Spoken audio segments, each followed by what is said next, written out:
こんにちは、高弘です。今日は写真における表現の話。写真で表現するってよく聞く言葉ですよね。でもいざその意味を掘り下げようとすると、思ったよりも広い。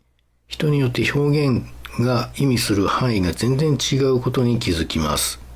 なので今日はざっくりその全体像を整理してみようと思います。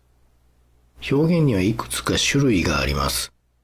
一つ目は調整です。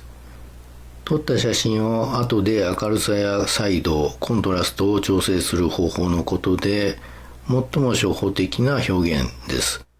みんなここから始まります。いわば写真という料理に塩を一つまみ足すような段階。素材そのものは変えないけど、味の輪郭をちょっと整えるという感じです。この段階では写真は基本的に事実の記録なんですけど、そこに少し自分の感覚を混ぜるぐらいの考え方。この段階では表現は10の中の1とかそれ以下の割合です。次は強調です。ここから一気に表現の比率が上がります。記録性よりも感じた印象をどう伝えるかがメインになります。例えば夕焼けの赤をもっとドラマチックにしたいとか、静かな街の冷たさをブルーで表現したいとか、現在 SNS で見かける人気フォトグラファーはこのグループが多いように感じます。表現が占める割合も高くなり、10のうち2から5、人によっては6、7ぐらいいく人もいるでしょう。このスタイルは記録写真と混同されやすく、実際とは違うじゃないかという批判を受けやすいです。だからこそ自分のスタイルをきちんと明示しておくことが大切です。当チャンネルでもたまに紹介する建築のファインアートスタイルはここに分類できると思います。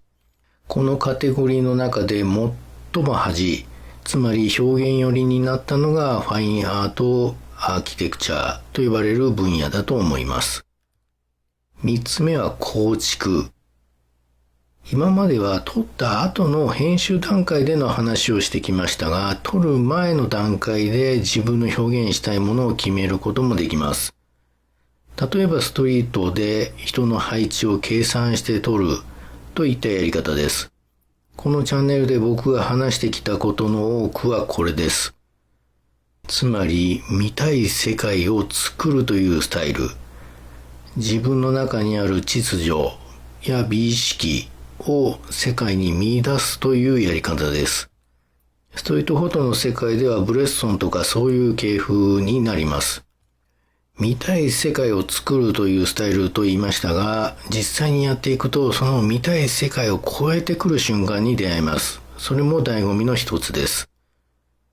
またこの方法と先の強調をミックスさせることも可能です。四つ目は再構築と名付けました。これは多重露光や合成、コラージュなどを使い、文字通り世界を再構築すること。この段階では元の写真はもはや素材であって表現に振り切っています。合成というと聞こえが悪いですが、それは合成で真実を偽装するから悪いのであって、花から記録性を捨てている作品なら合成、すなわち悪ということにはならないでしょう。とにかくここではもう自由にやってみようということです。ただし、ここから先は自由であると同時に、作品としての責任も重くなります。アートの文脈で見られることを意識する必要があります。五つ目は概念です。今までの4つとは急にステージが変わります。これまでの4つでは基本的には美がテーマになっていました。つまり見た目の美しさを追求していたんです。それがこの概念という段階に入ると美の重要度はかなり下がり、代わりに哲学的な問いかけや作者の思考というものが重要になってきます。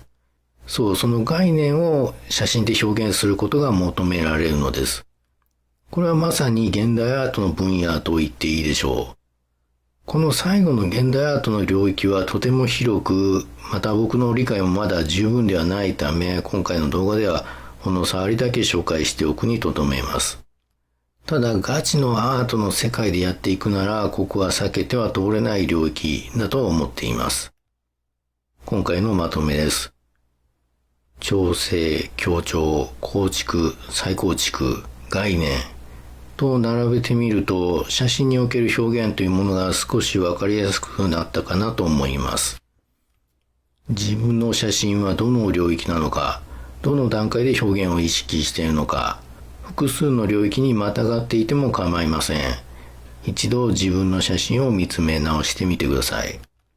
この整理ができると、自分が写真で何をしたいのか、だんだん明確になっていくはずです。と同時に他人の写真に対する理解も深まるはずです。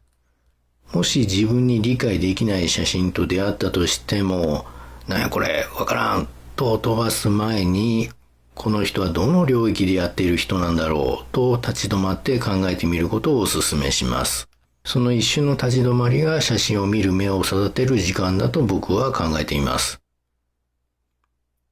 今日の動画が表現について考えるきっかけになれば幸いです。それではまた。